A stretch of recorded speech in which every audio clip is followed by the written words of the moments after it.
Well, I can see that this might be useful in a situation where you're dealing with a potential customer and they have they want to do some forecasting, but their needs aren't exactly what your existing system is, and you want to get some idea of how much work it's going to be to produce a variant for them. Is that can we use these specifications to determine that? Yeah, indeed, you can, and in fact, that's what we that exact problem is one of the things that motivated us to invest in this approach.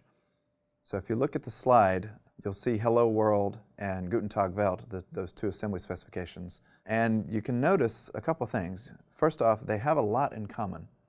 So Guten Tag Welt reuses two of Hello World's components, the BFCST and Maltz components, and it also uses both of its refinements, Inker and FCST. Where they differ is also very clear to see. So the Hello World has this I forecast and this batch component, whereas Guten Tag Welt has the DI forecast and batch adjust component, and Guten Tag Welt has this mods and overrides component interface respectively. So you can see from this, just by comparing, exactly what two variants have in common and exactly how they differ. Okay, Kurt, can you tell us something about, now that you've had some experience with using Layerbox over the last year or so, about the benefits you've seen from its use? So there are several benefits that we get from it. The most obvious one is you get an awful lot of code reuse. I can try to quantify that a little bit. When we had multiple different implementations of these variants and we replaced them, which is how we originally brought Layerbox into being. We replaced them with a Layerbox-based solution. We cut our code footprint by about 5 times. So it was a substantial amount of code reduction that we got, and thus. You mean like 80% reduction in code base? Yeah, that's fantastic. Right. 80% reduction in code base.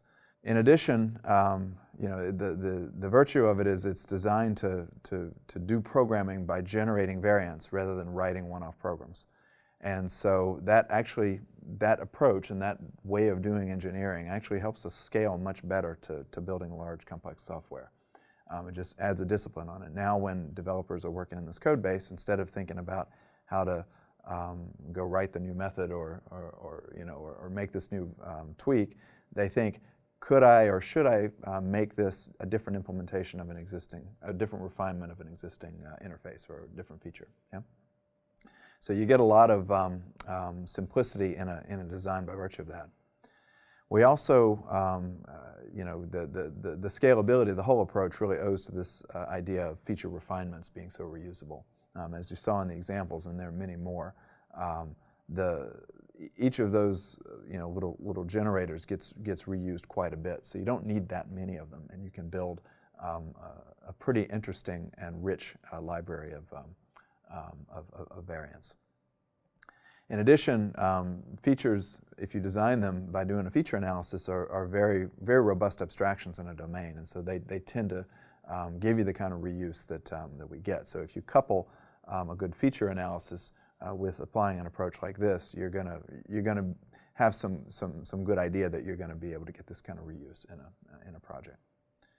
And then finally, I think maybe the last big benefit is it's really beneficial for understanding and for training. So if a new developer has to come onto a project and they've never seen a forecaster before, but they have an assembly spec, which is something that's pretty small, just a few lines, and particularly if they see 2 or 3 of them for different variants, they can very quickly get an idea of how to sort of do a top-down, stepwise refinement of a variant from as a sequence of refinements of a very common, easy to understand program. That turns out to have really nice understanding and training benefits. Well, historically, in software engineering, when a code generation technology or a very general solution to thing is proposed, there's often a performance hit in the generated code that you have to trade off. Has that been your experience here? So ironically, it's actually been the opposite. Let me try to explain why. So we are doing a lot of generation. You're correct, But in fact, because we're generating variants that contain really only what's needed, they contain only those features and only those capabilities that are actually needed for a given variant, and they don't have any extra cruft with them, they have been running more efficiently. In fact, when we replaced these handwritten forecasters with ones we generated from this library, we saw pretty dramatic performance improvements just by reducing the amount of business logic that we had to install into our database, and which of course then had to always be running and calculating. So in our case, it's actually been we've seen the opposite. So a win-win. A win-win, yeah.